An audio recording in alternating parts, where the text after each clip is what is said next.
everyone, my name is Megan Demore, and I am here at New York Comic Con 2018 for CBR with Ashley Eckstein of Clone Wars fame. How are you? I'm great. How are you? I'm doing very well, thank you. So how does it feel to be back? Oh my gosh, it's surreal to be back. The 10th anniversary, and I have to say it's something that I didn't think was possible. So the fact that I can say Clone Wars saved on the 10th anniversary of the show is pretty surreal. Have you been filming? Have you already begun that process? We're currently recording. That's all I can say. So it's coming to the Disney streaming service, and that's about it. But I can promise. Obviously Dave Filoni is a part of it, and he's done his best to bring back a lot of the key people that were a part of the show. Pretty much all the cast members, and then also some of the main crew members. And the stories are incredible. The people are incredible, and anything that Dave Filoni touches is going to be amazing. Now, we're kind of going to be seeing Ahsoka in a different place than we've seen her before. We've seen her younger self in the Clone Wars. We've seen her older self in Rebels. How is this sort of like middle of her life kind of changed the way you approached playing her? Well, it's so funny because after Clone Wars, and when I jumped into Rebels, it was actually pretty hard for me to do Rebels Ahsoka because she was that much older, and she was a lot more like Obi-Wan rather than Ahsoka from Clone Wars. She was more of the mentor now, the teacher. And so it took me a while to get into that role. And then now I have to go back to Clone Wars. So I have to unlearn everything, that I learned, and, that place that I went to for Rebels Ahsoka, and go back to Clone Wars Ahsoka. And really, this is after she walks down those steps. So, she's still around the same age. So age-wise, I know I can, because I would change my voice according to her age. So age-wise, I kind of know I can get my voice back there. But she's also in a different place because she just left the Jedi Order, and she's dealing with all of those thoughts and emotions and questions of, like, what happens next. Like you said, she's coming back to the Jedi Order, or not coming back, but rather seeing people that she left behind. Is that going to change the dynamic between her and Anakin?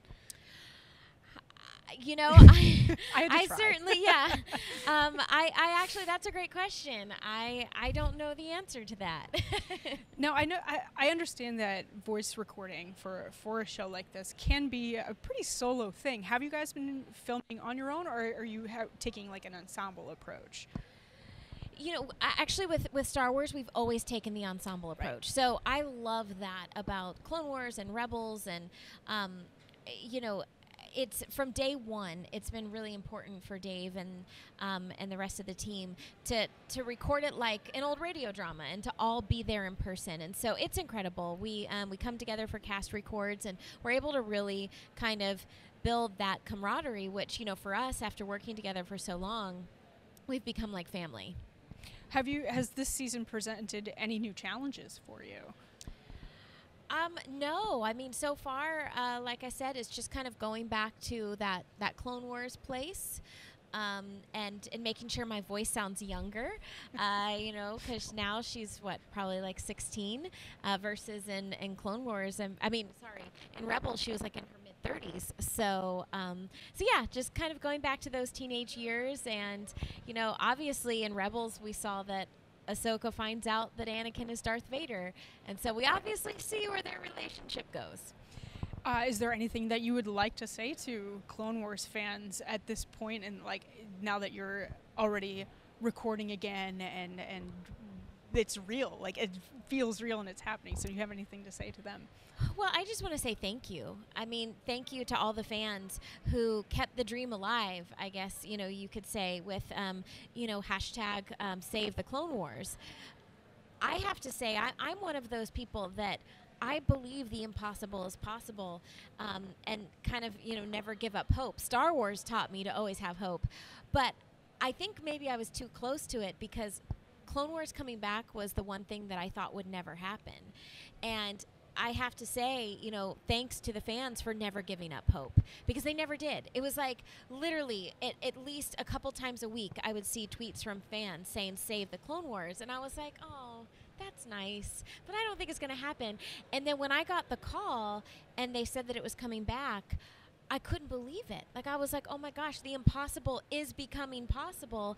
And then to see, hashtag Clone Wars saved, I have to give the credit to the fans because the fans never gave up.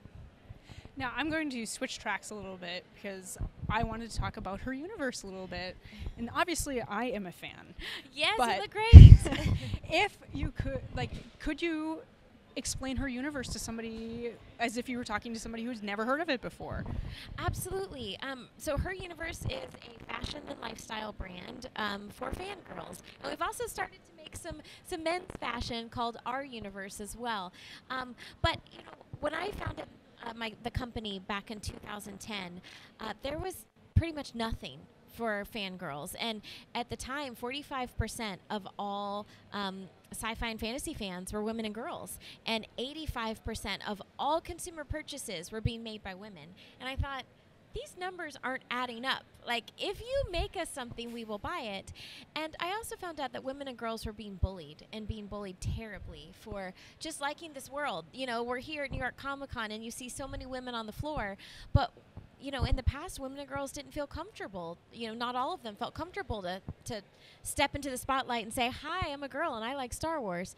And so so many women and girls were kind of hiding their fandom. And so I wanted to create Her Universe so fangirls, could be themselves and step into the spotlight and proudly say, hi, I'm a girl and I like Star Wars. And, we've come so far. Now the Wonder Woman movie is one of the greatest films of all time. The lead of the new Star Wars franchise is a girl.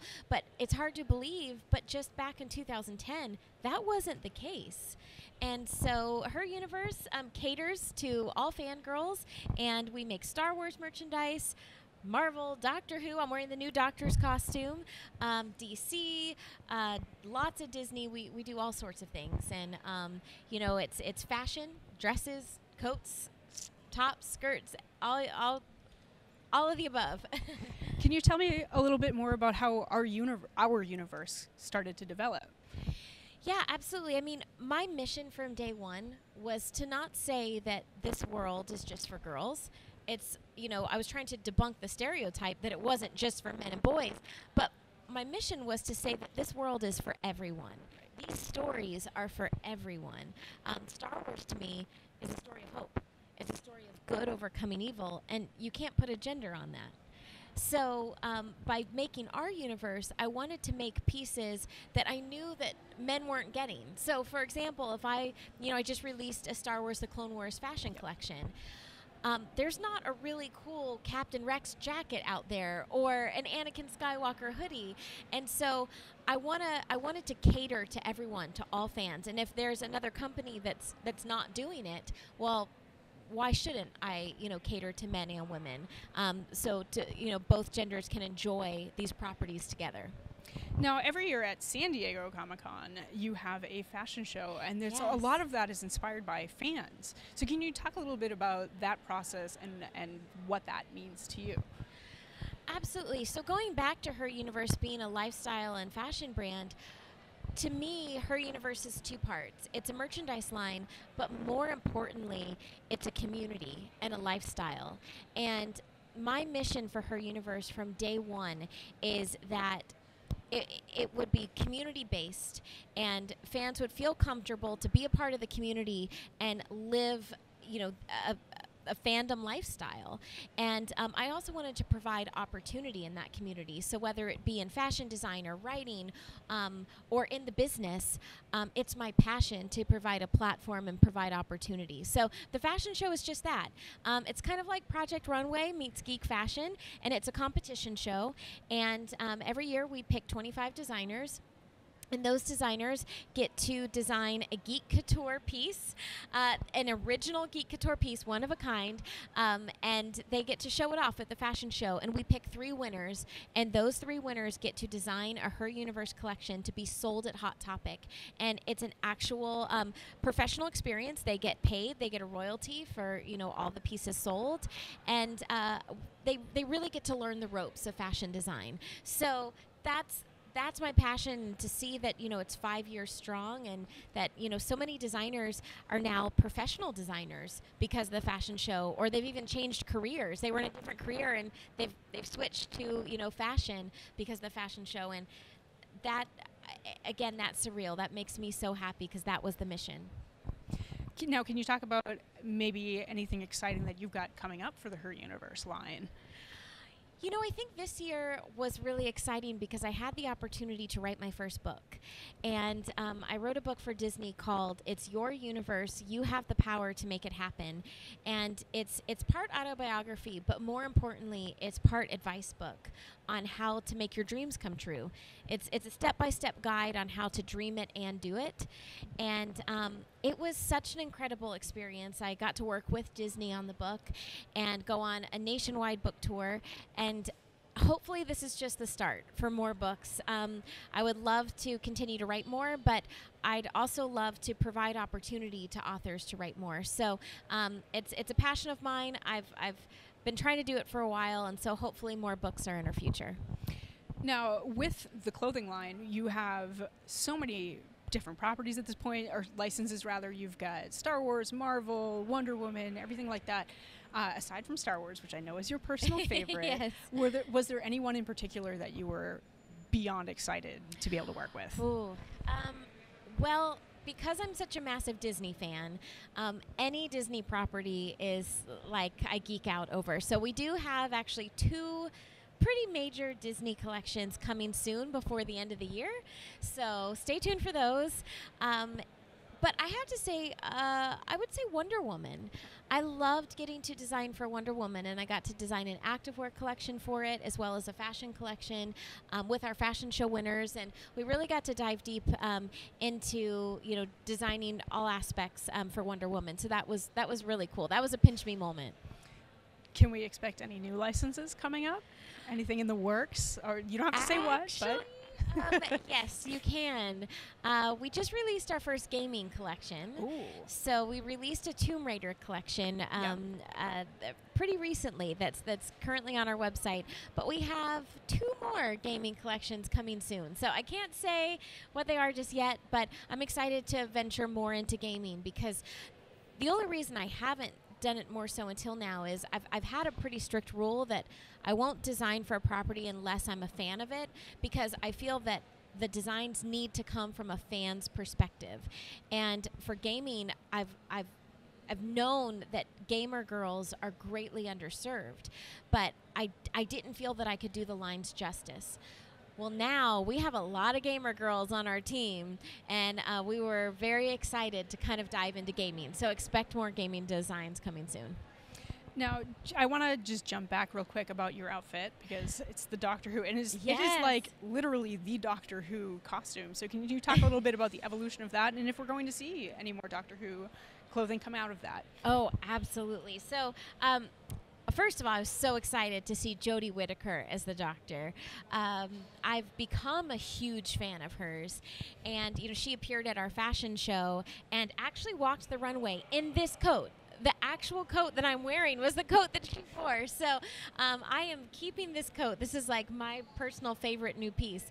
But this is her costume. So we're not a costume licensee, we're a fashion licensee, but because her costume is fashion, we tried to be as exact as possible. So we took some liberties, for fit. Like we added a little TARDIS embroidery on the waistband, and we added a sonic screwdriver pocket on the inside. But we tried to make it as true to her costume as possible. And so you could cosplay and be in style at the same time. And let me tell you what, it's the pants, the top, the jacket, and they're so comfortable. Like, I've been wearing it all over this city today, and I do not want to take it off. I literally want to live in this coat now. So you heard it here, perfect New York wear. Yes, it is. And that is all we have time for today. But Ashley, thank you so much for stopping by, and I'm so excited for everything that's coming out. So. Thank you for having me.